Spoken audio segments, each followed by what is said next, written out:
Simple loan turns into anything but for a local couple who are now giving others a big warning. This is a suggestion via Discord. Let's go and jump into this immediately. A simple loan, eh? Let's jump to it. And we start tonight with a News 5 consumer warning about a nasty scheme consumer that could warning. turn your loan into a massive debt. News 5 investigator Jonathan Walsh joins us now. And Jonathan, it all starts with someone who needs a personal loan. Yeah, it's something that haunts a couple from Elyria to this day. All they wanted was to get settled into their own home. Where's that accent from? New home that they had just gotten. Now, a simple phone call took them down a frustrating path and took us to Texas to find out more. Okay.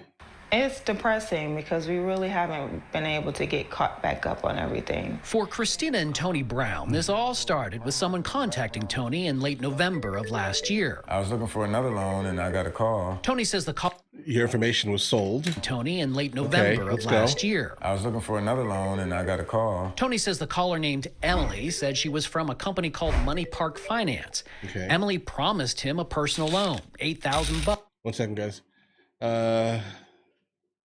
Hold on. The couple had Can't just see the moved paper. into a new home and was looking to furnish it, handle a few bills, and maybe get a couple of Christmas gifts for their kids. Did they buy that home? Like an idiot. The Browns say Emily told them because of their poor credit history, Oh, no. they had to buy blank check paper from an office supply store, print out their supposed loan checks, and deposit them in their bank accounts at different Fifth Third locations. Okay, so this is definitely a scam. I will definitely be surprised if the checks that they actually ended up receiving cleared. If they did, and this is a scam, in fact, then they're going to have to pay back every single bit of that while also being ripped off from most likely whatever fakeness, let's say, that was being sent, that they were sending back to pay the payments, guys. What do you want to bet? The email looks like a legit check. Has your name on it and everything? Everything.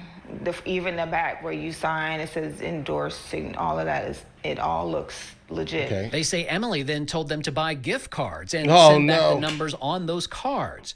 Tony thought this was strange, but the checks were going Yeah. through. And when the bank accepted my first one, I was like, okay, this might be cool. I didn't know she was gonna have me do it again and do it again. I started getting upset because I'm getting off of work and I'm running around Lorraine County trying to get these checks done and deposited, and then have to turn right back around and go buy gift cards. Yeah, guys, listen, I'm going to go ahead and say this. This is absolutely terrible that this happened to them. Absolutely. But I do have to give some of the blame to them because I'm not sure how you got. I get it out of desperation, low credit score. That means you're probably not used to dealing in financial terms, et cetera, et cetera. But I still have to give them some of the blame, bro, because how did you fall for this? Like if you would have followed, I would say, a good amount of the internet for a really long time, you would pretty much know, at least, when someone starts asking you for gift cards, you hang that phone up, guys. Right? Don't even partake in that. Why? What financial institution is going to ask you to give them gift cards? What kind of gift cards were they? Were they Applebee's, bro? 'Cause that's where I'm at right now, personally.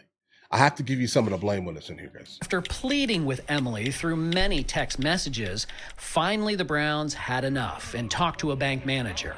At that very moment, Emily texts me and tells me she's going to kill me and she's going to ruin Tony and my life. So we see a lot of fake checks being circulated. Bank tellers may not know the difference. Ryan Lippy is a consumer educator with the Ohio Attorney General's office. Anybody telling you to print checks, anybody telling you to buy gift cards, if they have a special payment method in mind, it's probably a special case of being scammed.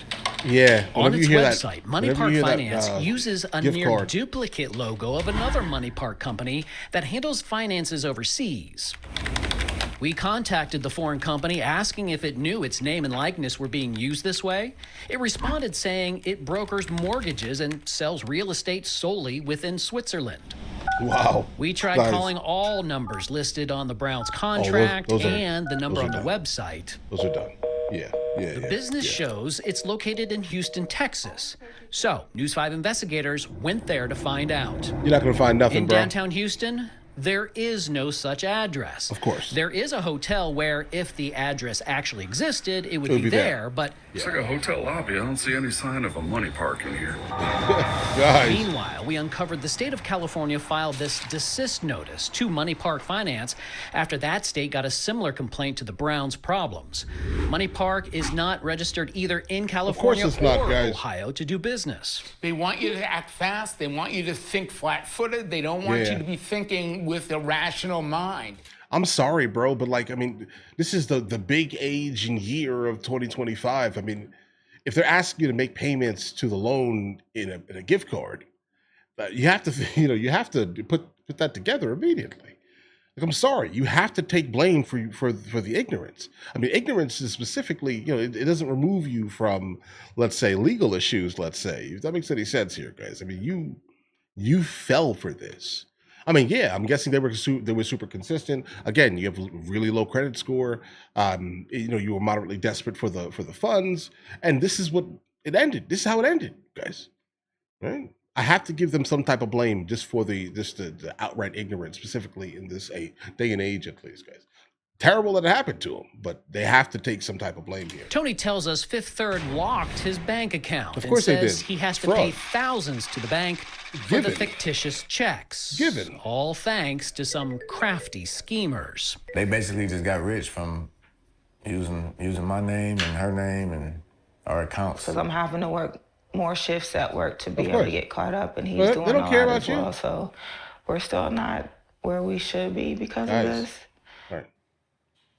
All right, guys. All right, wait, hold on. Just a terrible situation. We contacted Fifth Third several times to see what help it could give the Browns. None. It sent a statement that says, in part, it is unable to comment on specific consumer accounts. Fraud is unfortunately escalating and becoming increasingly sophisticated and convincing. Now, Tony and Christina had their accounts locked, but Tony says the bank took roughly $1,000 from his account that was there before any of the fake checks were deposited. So, yeah, what does that have to do with anything? Like, did you take any of the money from the fake checks? Yes. I mean, that's the question. If you took any of the money from the fake checks, then that's the reason why you're now losing money now. Oh, insult to injury. I get it. Hopefully this gets the ball rolling here, Jonathan. Thank you so much for... Okay, that's done, guys. All right, so like, again, I was going to go ahead and kind of reiterate these things. If you ever hear anyone talk about, hey, listen, guys, we'll give you this amount of money. We need you to print the checks.